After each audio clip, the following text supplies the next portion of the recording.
Chapitre 9. Dans la maison de la sorcière. Et maintenant, bien entendu, vous voulez savoir ce qui était arrivé à Edmund. Il avait mangé sa part de déjeuner, mais il ne l'avait pas vraiment savouré, parce qu'il pensait tout le temps au loukoum.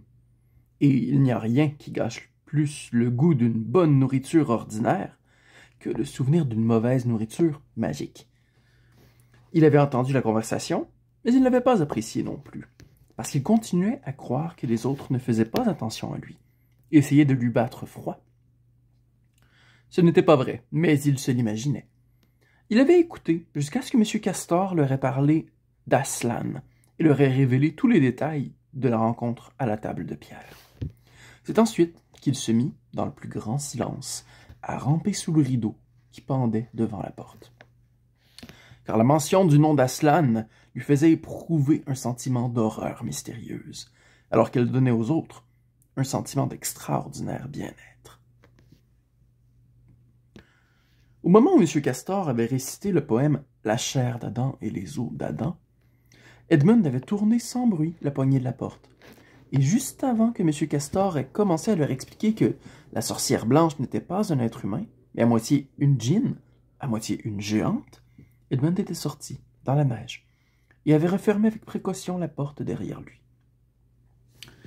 Il ne faut pas conclure, même maintenant, qu'Edmund était suffisamment méchant pour vouloir réellement que son frère et ses sœurs soient changés en pierre.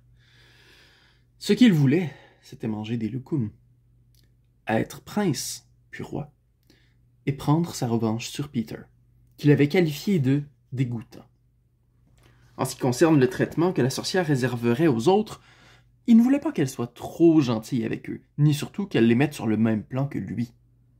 Il croyait, ou plutôt, il faisait semblant de croire, qu'elle ne leur ferait rien de très méchant, parce que, se disait-il, tous les gens qui colportent des horreurs à son sujet sont ses ennemis, et la moitié de leur raconteur n'est sans doute pas vrai. Elle a été extrêmement gentille avec moi, beaucoup plus qu'avec eux, en tout cas. Et j'espère vraiment qu'elle est la reine légitime. De toute façon, elle sera meilleure que cette horrible Aslan. Telle était, tout du moins, l'excuse qu'il se donnait pour justifier sa propre conduite. Ce n'était pas une très bonne excuse, cependant, car tout au fond de son cœur, il savait pertinemment que la sorcière blanche était méchante et cruelle. La première chose qu'il remarqua, une fois dehors, au milieu de la tourmente de neige, c'est qu'il avait oublié son manteau dans la maison des castors. Mais il était absolument impensable de retourner le chercher maintenant. La deuxième chose qu'il remarqua, c'est qu'il faisait très sombre. En effet, il était déjà 3 heures lorsqu'il s'était mis à table pour déjeuner, et les journées d'hiver sont courtes. Il n'avait pas pensé à cet inconvénient, mais il fallait bien qu'il s'en arrange. Alors il releva son col, et, traînant les pieds, marcha avec prudence sur le sommet du barrage, en direction de l'autre rive. Heureusement, c'était moins glissant depuis que la neige était tombée. La situation était franchement mauvaise lorsqu'il atteignit la berge. Il faisait de plus en plus noir, et à cause des flocons de neige qui tourbillonnaient dans tous les sens, il voyait à peine à 1 mètre devant lui.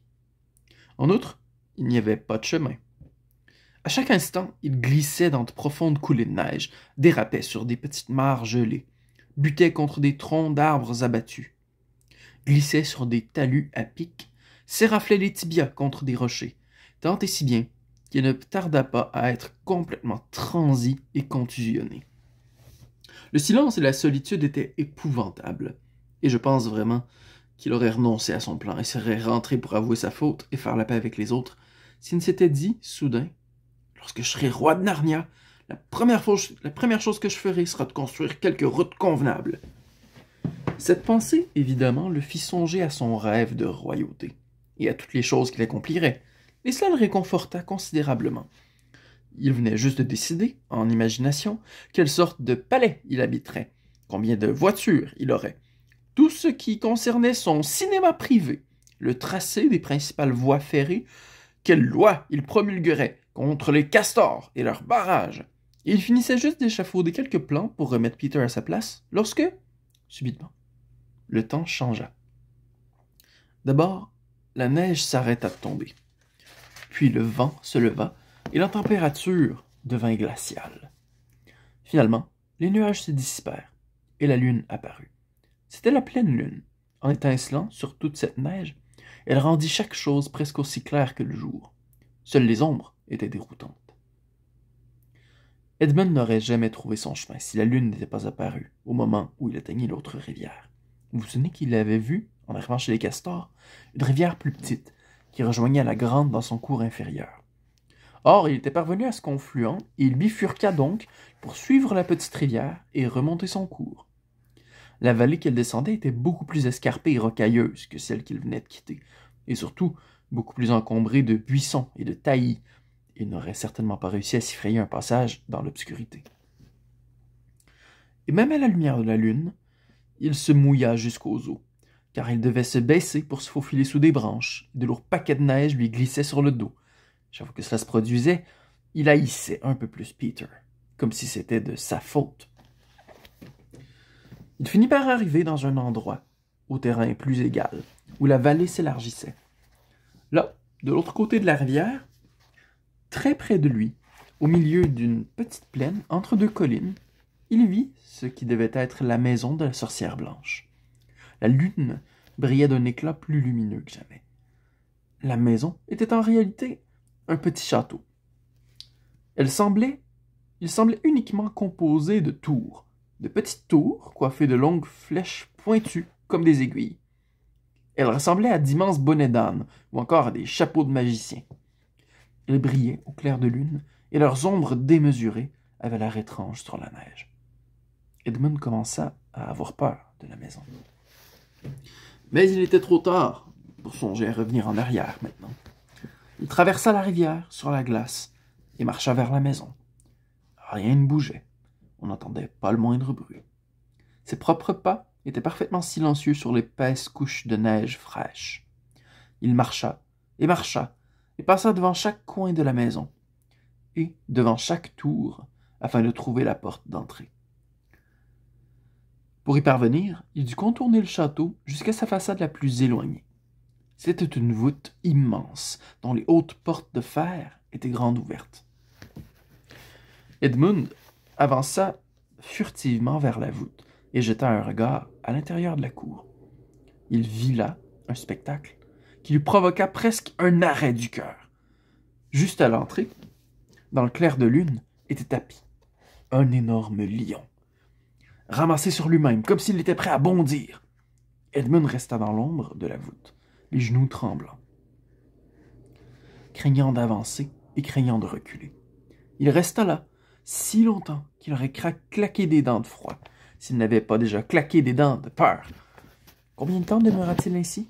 Je l'ignore, mais pour Edmund, il sembla que cela dura des heures. À la fin, il commença à se demander pourquoi le lion restait si parfaitement immobile, car il n'avait pas remué d'1 centimètre depuis qu'il l'avait aperçu pour la première fois. Edmund s'aventura un peu plus près, tout en restant, autant qu'il le pouvait, dans l'ombre de la voûte. Il se rendit compte alors que, de la façon dont le lion était placé, il n'aurait pas pu le voir. « Mais supposons qu'il tourne la tête, » pensa-t-il. En réalité, le lion regardait fixement quelque chose d'autre, en l'occurrence un petit nain, qui lui tournait le dos à quelques mètres de là. « Ah, se dit Edmund, lorsqu'il bondira sur le nain, j'aurai une chance de m'échapper. » Mais le lion ne bougeait toujours pas, ni le nain. Alors seulement, il se rappela ce que les autres avaient raconté à propos de la sorcière blanche qui, prétendument, changeait les gens en pierre. Peut-être n'était-ce qu'un lion de pierre? Dès qu'il eut envisagé cette possibilité, il remarqua que le dos du lion, ainsi que le sommet de sa tête, était couvert de neige. Évidemment, ce ne pouvait être qu'une statue. Aucun animal vivant ne serait laissé couvrir de neige. Alors, très lentement, et le cœur battant comme s'il allait éclater, Edmund se risqua vers le lion. Même à présent, il n'osait pas le toucher. Mais finalement, il tendit la main. Et, très vite, l'effleura. Il sentit de la pierre froide.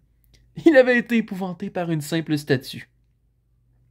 Le soulagement qu'éprouva Edmund fut si intense qu'en dépit du froid, il se sentit réchauffé jusqu'aux orteils. Et en même temps, il lui vint à l'esprit une idée qui lui parut tout à fait merveilleuse. C'est sans doute, pensa-t-il, ce grand lion Aslan dont ils parlaient tous. Elle l'a déjà attrapé et l'a changé en pierre. Voici donc la fin de toutes leurs idées mirifiques à son sujet. Peuh! Qui a peur d'Aslan? Il resta là, à savourer méchamment son triomphe sur le lion de pierre. Puis, il fit une chose très sotte et très puérile. Il sortit de sa poche un bout de crayon et il griffonna une moustache au-dessus de la lèvre supérieure du lion et une paire de lunettes sur ses yeux. Il ricana.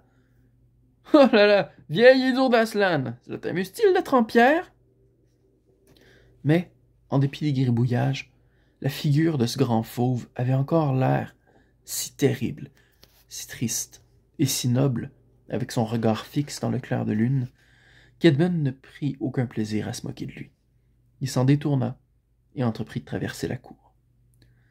En arrivant au centre, il vit qu'il était entouré par des douzaines de statues qui se dressaient, ici et là, comme les pièces d'un échiquier, quand la partie était à moitié disputée. Il y avait des satyres de pierre, et des loups de pierre, et des ours, et des renards, et des chats sauvages, tous en pierre. Il y avait de ravissantes formes de pierre qui ressemblaient à des femmes, mais qui en réalité étaient des fées des arbres. Il y avait la haute silhouette d'un centaure, un cheval ailé, et une longue créature souple, qu'Edmund prit pour un dragon. Ils avaient tous l'air si étranges, parfaitement vivants en apparence, mais parfaitement immobiles dans le clair de lune étincelant et glacial, que traverser la cour devenait une entreprise mystérieuse qui faisait frissonner. En plein milieu se dressait une immense forme qui ressemblait à un homme, mais aussi haute qu'un arbre, avec un visage féroce, une barbe hirsute et une énorme massue dans la main droite. Edmund avait beau savoir qu'il ne s'agissait que d'un géant de pierre, et non pas d'un véritable géant, il eut très peur de passer devant lui. Il aperçut alors une faible lueur provenant d'un porche situé à l'autre bout de la cour. Il s'y rendit. Il y avait un escalier de pierre menant à une porte ouverte. Edmund gravit les marches. En travers du seuil était allongé un énorme loup. « Tout va bien, » se dit-il à plusieurs reprises. « Ce n'est qu'un loup de pierre, il ne peut pas me faire mal. » Et il leva le pied pour l'enjamber. À cet instant, l'immense créature se redressa, tous les poils de son dos hérissés, ouvrit une énorme gueule rouge et demanda d'une voix tonitruante: « Qui va là? Qui va là? Ne bouge plus, étranger, et dis-moi qui tu es. »« S'il vous plaît, monsieur, » répondit Edmund en tremblant si fort qu'il pouvait à peine parler. « Je m'appelle Edmund, je suis le fils d'Adam que Sa Majesté a rencontré dans le bois l'autre jour, et je suis venu lui apprendre que mon frère et mes sœurs se trouvent en ce moment à Narnia, tout près, dans la maison des castors. Elle voulait les voir. »« Je vais avertir Sa Majesté, » dit le loup. « Pendant ce temps, reste sur le seuil si tu tiens à la vie. » Puis il disparut dans la maison. Edmund resta là et attendit. Ses doigts lui faisaient mal à cause du froid, et son cœur cognait comme un marteau dans sa poitrine. Bientôt, le loup gris, Maugrim, chef de la police secrète de la sorcière, revint en bondissant et dit: « Entre, entre, heureux favori de la reine, ou peut-être malheureux. » Edmund entra en faisant très attention de ne pas marcher sur les pattes du loup. Il se retrouva dans un long vestibule lugubre, orné de nombreuses colonnes et encombré, comme l'était la cour, de statues diverses. Tout près de la porte, il y avait la statue d'un petit faune, avec une expression très triste sur son visage. Et Edmund ne put s'empêcher de se demander si c'était l'ami de Lucy.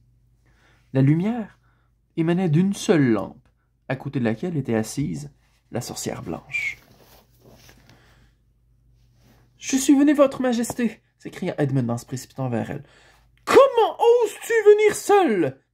s'exclama-t-elle d'une voix terrible. « Ne t'avais-je pas ordonné d'amener les autres avec toi? »« S'il vous plaît, votre majesté, » plaida Edmund. « J'ai fait de mon mieux, je les ai amenés tout près. Ils sont dans la petite maison au sommet du barrage, un peu plus haut sur la rivière, avec monsieur et madame Castor. » Un sourire cruel se dessina lentement sur la figure de la sorcière. « Est-ce là tout ce que tu as à m'apprendre? » demanda-t-elle. « Non, votre majesté, » répondit Edmund. Il se mit à raconter tout ce qu'il avait entendu avant de quitter la maison des castors. « Quoi? Aslan! » s'écria-t-elle. « Aslan, est-ce vrai? Si je découvre que tu m'as menti. S'il vous plaît, je vous répète seulement ce qu'ils ont dit, balbutia Edmund. Mais la reine, qui ne l'écoutait plus, frappa dans ses mains. Aussitôt surgit le nain qu'Edmund avait déjà vu avec elle. Prépare notre traîneau, ordonna la sorcière. Utilise le harnais sans clochette.